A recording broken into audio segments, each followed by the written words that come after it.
Yo. Alright. I'm going to continue some fluid simulations, but now we're going to try it in Blender.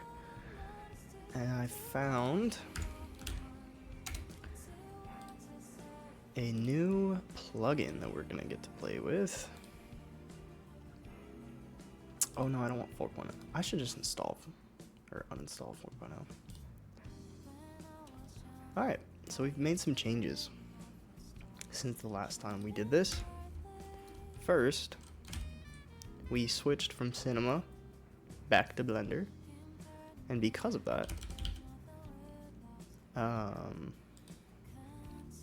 updated to 4.2 finally, and then because I had to redo all the add-ons anyways, I looked through all of the add-ons that I have, and found some new ones that might actually help us with this one project. So it's called, let me pull Blender up real quick and then I'll pull the add-on up. Okay, so if you go Flip Fluids,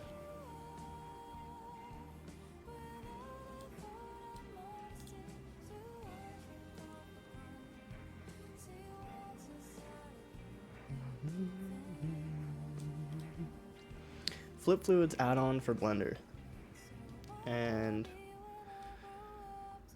from what I understand, it's just a better, more controllable fluid simulation inside of Blender, which is nice. Because so I was using Blender, yeah, see, literally to do this, like to get a cool little splash animation.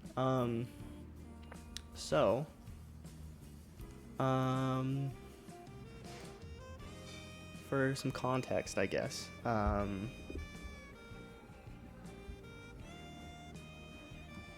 Sorry, I really am digging this music.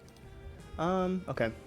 For context, so we started using, or the project that I was working on, I was using initially Cinema, but if you don't have any experience with Cinema or its particle system, Cinema's particle system is a lot more advanced, in the sense that you have way more control over almost anything. So it's better than Blender in that respect. But the problem with that is, especially if you have a deadline, it's going to take way longer to learn, right?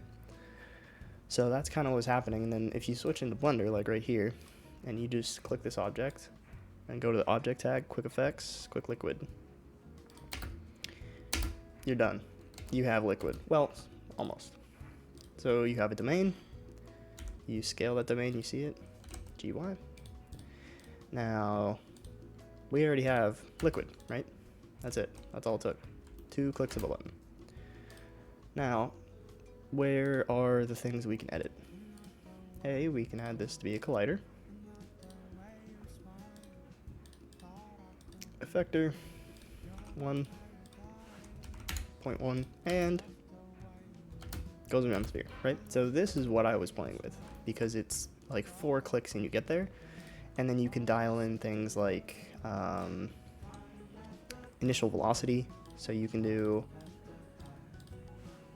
I don't know, 0.1, and then it's using scene gravity, or actually, let me go back.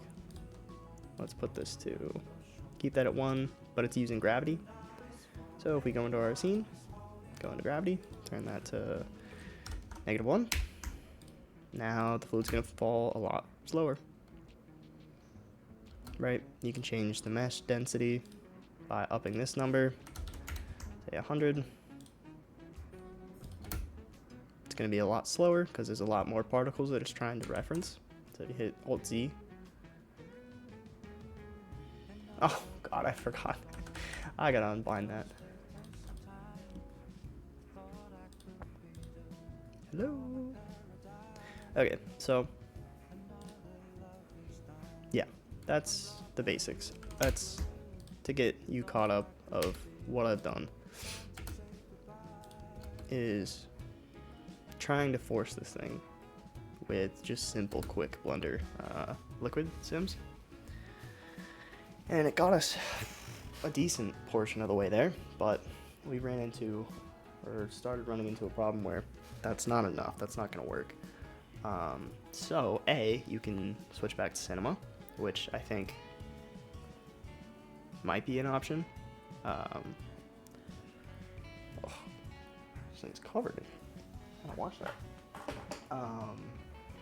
So it might be an option, but instead, since I'm just playing around right now, instead we're gonna try the add-on for a little bit more specific controls within Blender through Flip Fluids.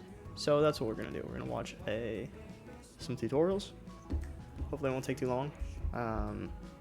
Hopefully it works for what we're trying to accomplish.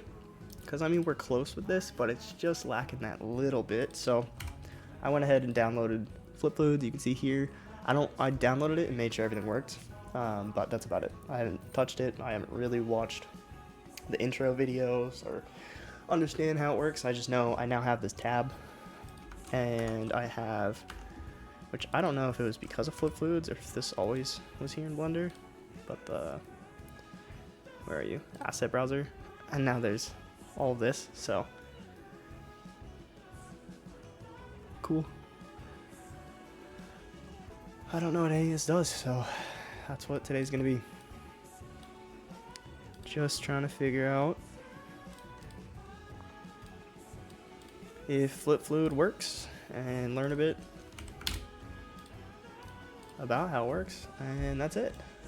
So without further ado, let's give it a shot. Hey guys, today we'll be starting an in-depth look at the Flip Fluids add-on. And in this first video, we're going to go over the fundamentals to get you up and running. Let's get started.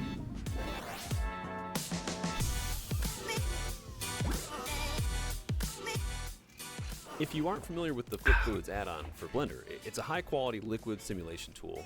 And compared to the built-in fluid simulator in Blender, this add-on is far more stable and customizable. As of today, I believe it's the best solution for fluid dynamics in Blender. To get started with the add-on, head over to flipfluids.com. There you can check out release notes, blog updates, and customer reels. And to purchase the add-on, you can click the buy button on the homepage. See if it lives up. Here you can see there's a free demo and also 3 locations that you can buy the add-on. Blender Market, Gumroad, and Flip Normals. If you try out the demo and you're satisfied and you want to buy it, go ahead and purchase and download the most recent stable version of the add-on. Now inside Blender, I am using 3.2.1, but definitely refer to your version of the add-on and it'll tell you what version of Blender it recommends. Oh, I didn't do that. To install the add-on like any other in Blender, click on File, Preferences. Click on Add-on, and then here you can click Install and navigate to the downloaded add-on. Select the zip file and click Install Add-on. Then enable the add-on by clicking the checkbox next to it. And I'm going to save my preferences.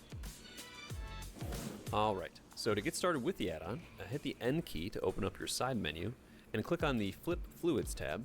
This will open these. Okay, should we just watch this or follow along like we usually do? Because following along takes forever. I kind of want to, I might just watch this, and then when something pops up that's relevant, we'll hop over into Blender. Or if something looks cool and I want to try it. Simulation setup tab. Let's just start, because there's also like 3 different videos in this series. This is part 1. Damn, this was 2 years ago. That's crazy.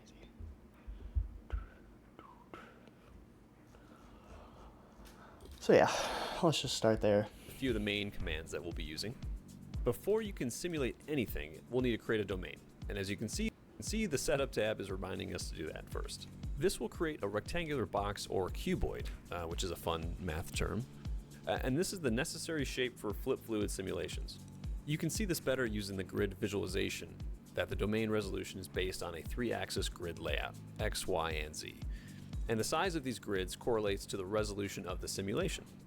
The higher the resolution, the more voxels or grid detail that need to be simulated.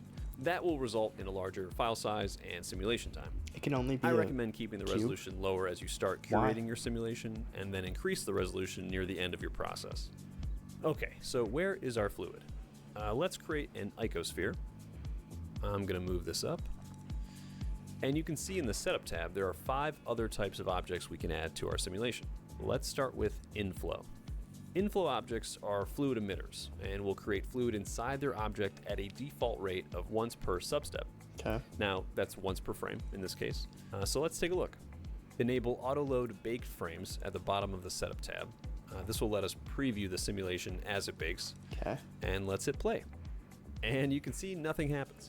So that's because the simulation needs to be baked, which is the process of simulating the fluid data I don't wanna and do creating that. a resulting mesh for each frame. That's why I like So the at quick. the top, you can see a bake button. Let's hit that.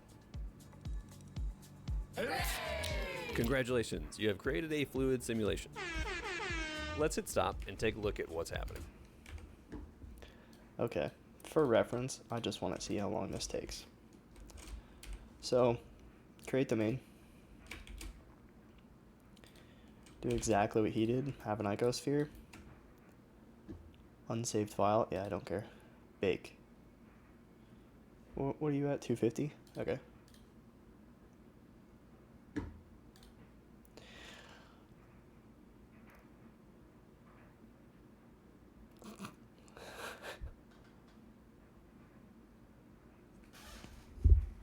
Set the cache directory in the domain flip fluid cache panel. Jesus Christ. What? Unable to create a cache directory. God, you suck. Okay, what if I save you?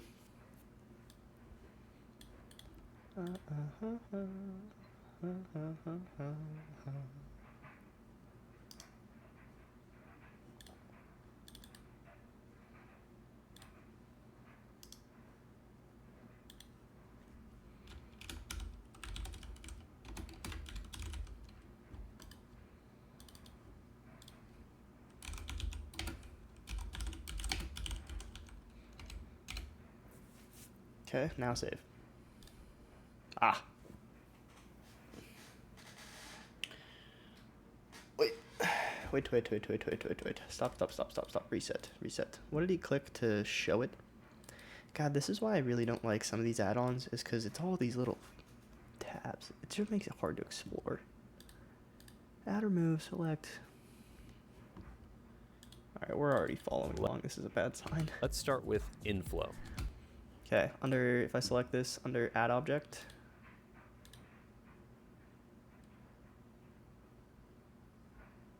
Inflow. Inflow objects are fluid emitters, and will create fluid inside their object at a default rate of once per substep. Now, that's once per frame in this case. So let's take a This, look. right? Auto load? Enable auto-load baked frames at the bottom of the Setup tab. This will let us preview the simulation as it bakes. And let's hit play. And you can see nothing happens. So that's because the simulation needs to be baked, which is the process of simulating the fluid data and creating a resulting mesh for each frame. So at the top, you can see a bake button. Let's hit that. Congratulations, you have created a fluid simulation. Let's hit stop and take a look at what's happening. Okay, so I mean, resolution 65.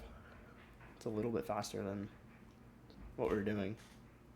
So it's not incredibly slow, which that's just the only thing I wanted to check, because that's the reason I started using Blender in the first place, because that quick liquid was working so much better than what we had in the first part. So stop. All right, now back to the video. So by default, the fluid's colliding with the domain volume, and the inflow object is acting as like a faucet, pouring liquid into the scene. Pretty cool. Let's reset the bake. That'll delete the baked data. And what happens if we raise the inflow object above the domain? Good question. What does it do? Nothing. Cool. And that's because the simulation will only calculate objects inside of the domain. That makes sense. Okay, so now we're going to make a cube with a similar footprint as the domain and leave it at the bottom.